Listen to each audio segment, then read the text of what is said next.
करने जा रहे हैं। आज कल की वीडियो है, 3 गैर मुस्लिम लड़कों ने मिल करके कॉलेज से बच्ची को बुलाया और उसको मार करके स्कॉर्पियो में ले गया। 3 दिन रेप किया और रेप करने के बाद उसके जिस्म को सरेआम ले आकर के फेंक दिया। आए दिन ये खबरें आ रही हैं।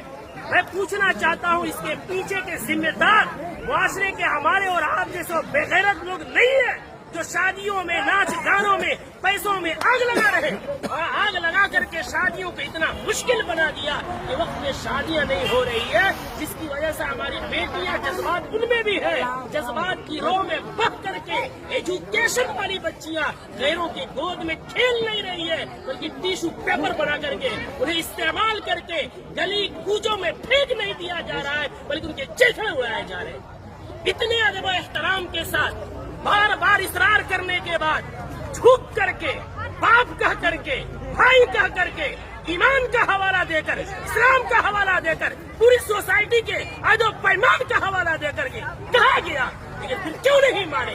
जुर्रत की बात है, हिम्मत की बात है। आखिर वो हिम्मत आई कहाँ से कि पूरा मुआशरा बाइकाट कर रहा है? आप नाच ला रहे हैं, चौक पे नचा रहे हैं, पूरा बस्ती इस गुनाह से बचना चाहता है।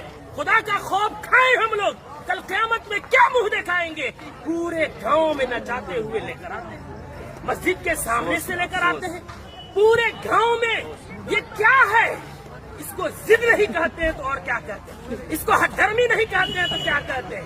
कौन है वो मौलवी, कौन है वो आलिम दीन जिसने कुरान और हदीस पढ़ा है और इतनी सख्ती से मना करने के बाद उस मजलिस में, उस शादी में नाच गाना हो और वो निकाह पढ़ाए, उसका कुरान और हदीस इजाजत देता है? मैं तो एहतराम करता हूँ कि इन्होंने पहले ही जो हमसे मोहब्बत और शफकत के साथ इकरार किया है। कौन है ऐसा जो जिस मजलिस में नाच हो रहा हो, जिस स्टेज में वेशियों का धंधा चल रहा हो, जिस स्टेज में खड़ा हो करके बहनों के पांव में घुंघरू बांधा जा रहा हो, उनके सरों से दुपट्टे खींचे जा रहे हो, जिस निकाह जो इबादत है, उस इबादत के अंदर मुआशरे के लंगे या लुफंगे और लवंडे औरतों के पीछे तालियां बजा रहे हो, वो निकाह में किस मौलवी का इल्म इजाजत देगा निकाह पढ़ाने का?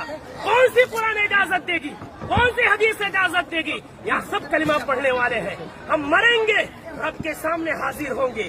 दुनिया की बात छोड़े, हमें ये खौफ क्यों नहीं आता कि निकाह एक इबादत है, नमाज भी इबादत है। नमाज में अगर कोई गाना बजाए, नमाज का मजाक है। निकाह में कोई गाना बजाए, वो निकाह का मजाक नहीं तो क्या है?